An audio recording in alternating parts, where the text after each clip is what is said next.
Баршаңызға қайырлы күн, менің арнама қош келдіңіздер. Бүгін осындай езіліп кетпейтін, арасындағы салмасы шашылып кетпейтін, осындай өте дәмді болып шығатын варениктердің жасалу жолымен бөлісетін боламын. Өзіндік құпияларымен жасалу жолымен осы видеода түгелмен бөлісетін боламын.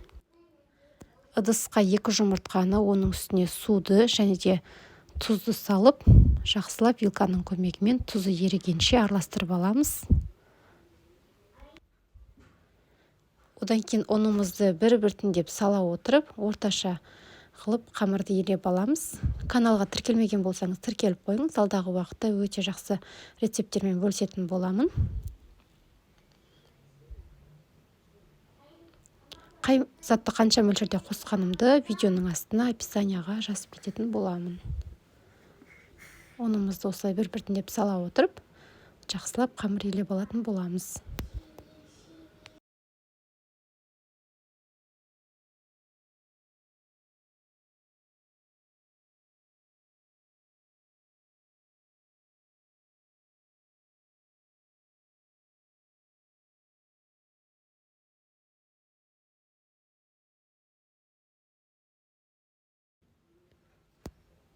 Қамырымызды елеп алғаннан кейін жарты сағатқа тұндыруға қойып қоямыз. Осы аралықтың ішінде 1-3 рет қамырымызды алып басып тұрамыз. Сол кезде иі өте жақсы қанатын болады. Жайылуға да, жасауға да өте ыңғайлы болады.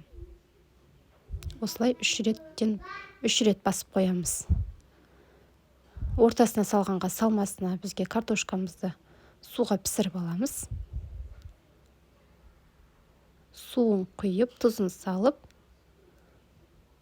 оттың астын жағып пісіріп алатын боламыз.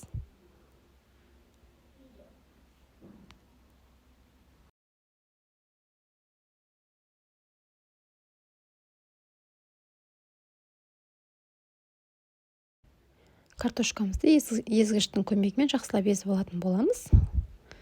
Одан кейін бір пиязымызды майда етіп турап, кішкене ғана май құйып қуырып алатын боламыз. Жақсылап қызарттырып қуырып аламыз осылай. Одан кейін картошканың үстіне салып, дәміне қарай тұзымызды, бұрышымызды салып араластырып аламыз.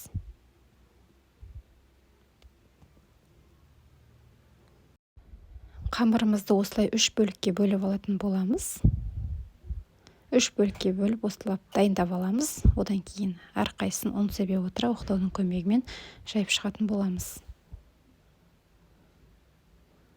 Қатты жұқа етіп жаюдың қажеті жоқ. Шамамен 3 мм-дей қалыңдықта жайып алсаңыздар жеткілікті. Осылай ұн себе отыра жайып аламыз.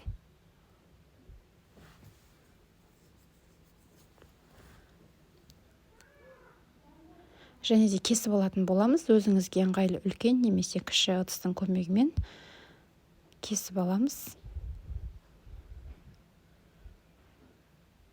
Арасына салмасын салып, жақсылап осылай қыстырып аламыз. 1-2 қайтара қыстырып аламыз, ашылып кетпес үшін. Осылай жақсылап жауып аламыз. Келесілерінде осы реттілікпен түйіп алатын боламыз.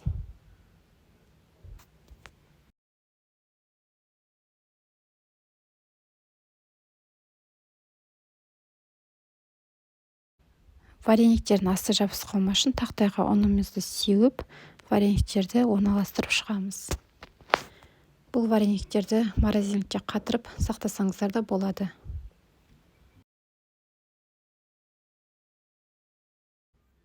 Қайнап тұрған суымызға тұзымызды қосып, варениктерді салып, қайнап шыққаннан кейін 1-3 минут шамасында пісіріп алатын боламыз. Варениктеріміз езіліп кетпейді, ортасындағы салмасы шығып кетпейтін болады. Өте дәмді болып шығады. Міндетті түрде осы рецептпен жасап көруге мен кеңес беремін. Өте дәмді болып шығады. Міндетті түрде жасап көріңіздер. Сіздермен бірге болған Айсұлу.